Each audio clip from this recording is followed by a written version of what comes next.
Ayrıyeten Şam'a da bir bağlantımız olacak. Şam'da da ekibimiz bizleri bekliyor. Muhabirimiz Ahmet Taner Işıldak ve diğer taraftan da kameramanımız Kubilay Kutler. Uzun süredir Şam'daki gelişmeleri 24 televizyon ekranlarından bizlere aktarıyorlar. Bir bağlanalım onlara. Hem Şam'daki son gelişmeleri alalım. Ahmet Taner, iyi akşamlar. Şimdi uzun süredir Şam'dasın.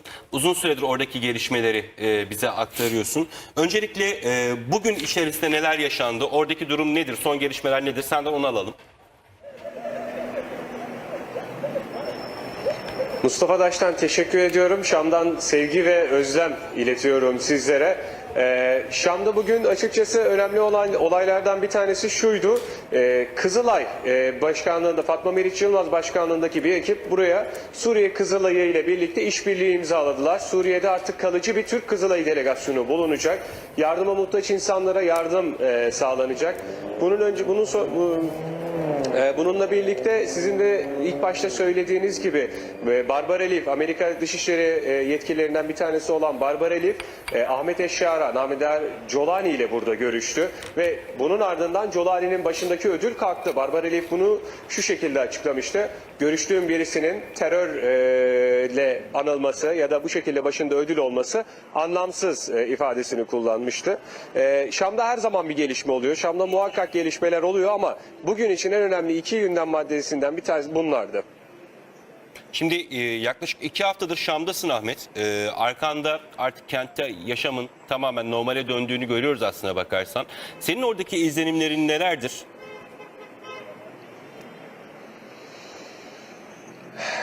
Mustafa Bey, şöyle söyleyebilirim. İnsanlar burada mutlu. İnsanlar gerçekten mutlu.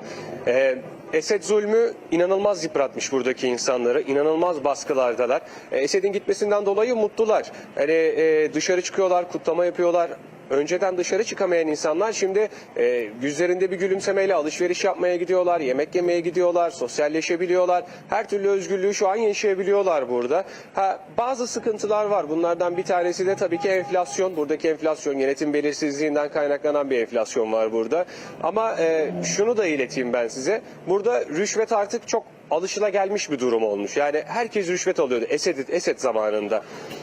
Hatta şöyle söyleyeyim.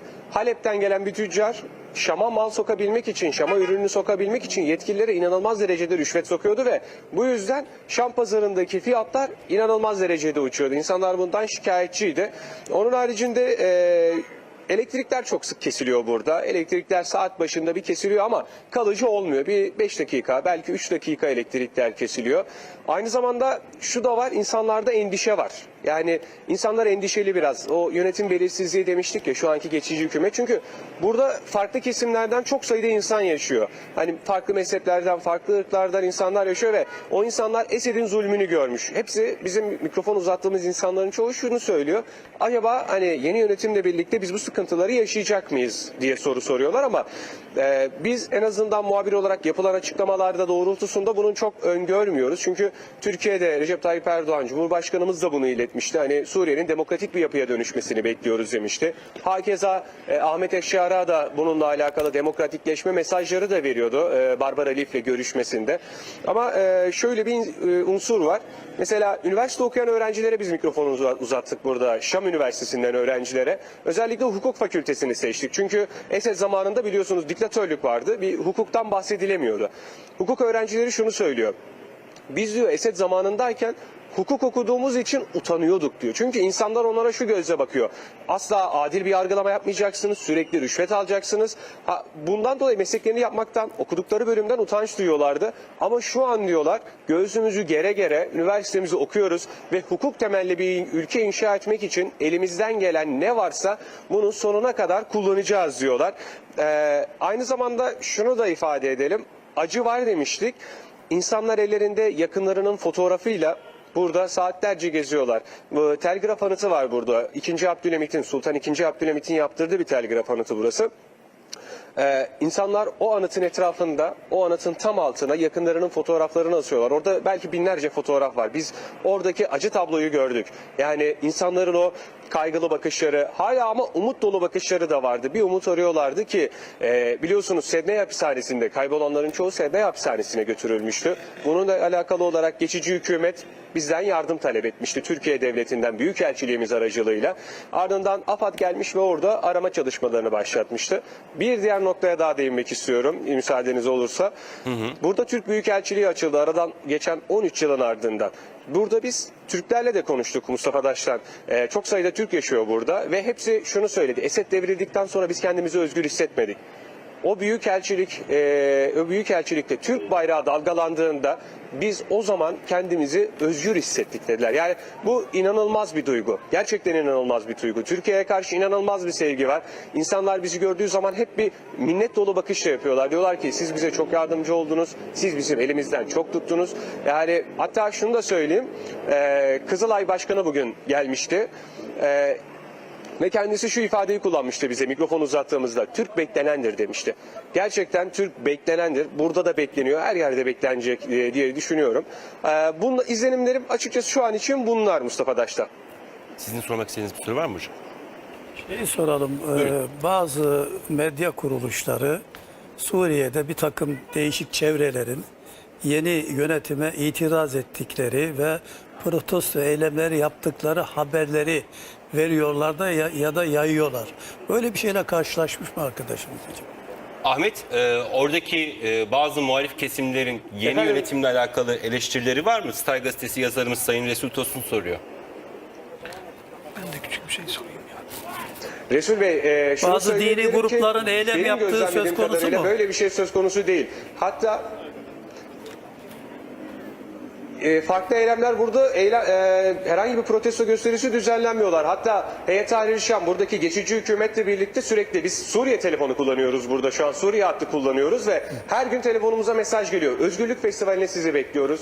Buyurun kutlayalım özgürlüğümüzü sonuna kadar diyorlar. Herhangi bir şekilde burada aykırı bir ses yok. Az önce söylemiştim. Endişeler var. Evet. Hani farklı kesimler endişeleniyor. Çünkü çok normal. Bu insanlar Esed zamanında çok zulüm görmüşler. 61 yıllık bir iktidardan bahsediyoruz. Baba Esad'la birlikte.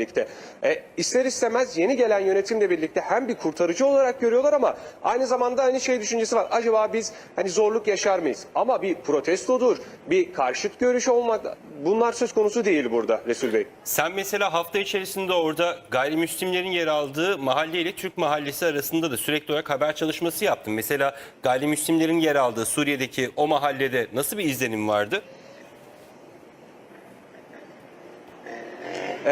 Hatta dün gayrimüslimlerin mahallesindeydik. Orada bir haber çalışması için Mustafa Daş'tan.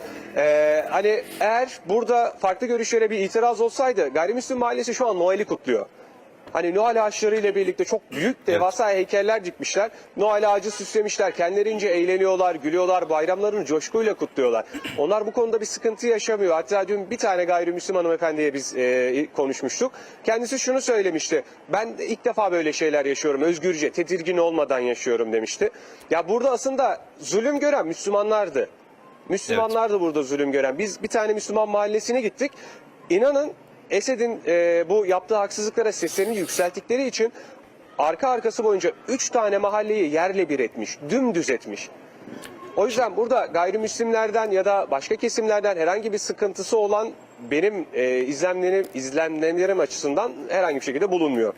Necmettin Erbakan Üniversitesi öğretim üyesi doçent doktor Yusuf Sayın da konuklarımız arasında. Onun da bir sorusu olacak Ahmet. Sokakta topluma dair bir belirsizlik mi hakim? Yani bir kafa karışıklığı var mı? Ya daha doğrusu toplumsal kabul ne durumda? Yani toplum, sokak ne düşünüyor sizce? Ya şunu söyleyeyim, herkes burada HTŞ militanlarıyla şimdi şehir içerisinde şu an güvenliği HTŞ militanları oluyor. Gördüğüm herkes HTŞ militanlarıyla fotoğraf çektiriyor. Biz de irtibata geçiyoruz. Hepsi çok cana yakın bir şekilde davranıyorlar. Yani sokaktaki insan herhangi bir şekilde tedirgin hissetmiyor HTŞ'ye yaklaşırken. Hani burada hırsızlık vakaları da yaşadığı zaman HTŞ direkt müdahale ediliyor. Geçici hükümet hemen müdahale ediyor.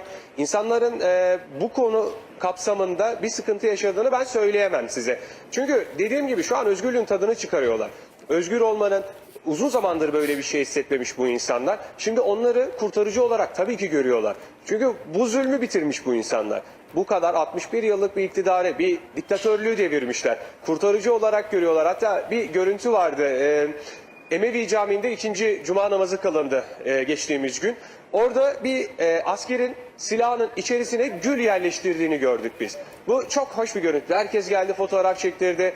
Yani sokağa inersek eğer, sokakta da insanlar HTŞ militanlarıyla, HTŞ mensuplarıyla gayet iyi bir sohbet içerisindeler. Bir sıkıntıları, bir dertleri olduğu zaman direkt gidebiliyorlar.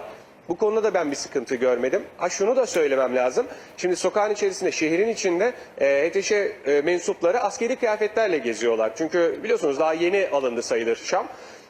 Ama bu pazartesinden itibaren artık resmi üniformalı polis kıyafeti, daha doğrusu direkt polis sokağa inecek ve güvenliği sağlamakta onlar sorumlu olacak. Evet, Seyman Hocam. Bu aslında çok önemli. Öncelikle kolaylıklar diliyorum. Bölgedesiniz uzun bir süredir de.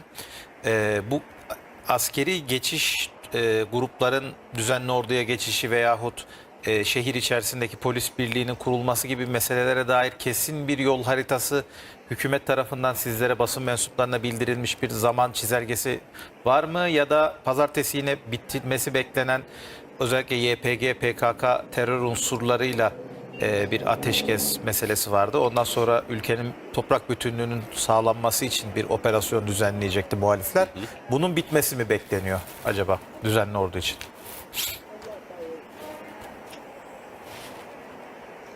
Burada düzenli olduğu için sizin de söylediğiniz gibi bu gerekli unsurlar, ateşkes tabii ki bekleniyor.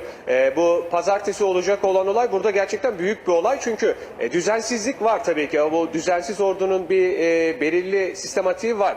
Ama sonuç olarak yine bir düzensiz ordu. Dediğiniz gibi YPG ile bir ateşkes bekleniyor. Geçici hükümetten bununla alakalı herhangi bir açıklamada bizlere, basın mensuplarına özellikle yansımadı. Bize sadece pazartesi gününden itibaren artık askeri personelin sınıra daha yakın bölgelere yerleştirileceği ifade edildi. İç güvenliği, şehirlerin güvenliğini polisler sağlayacak dendi.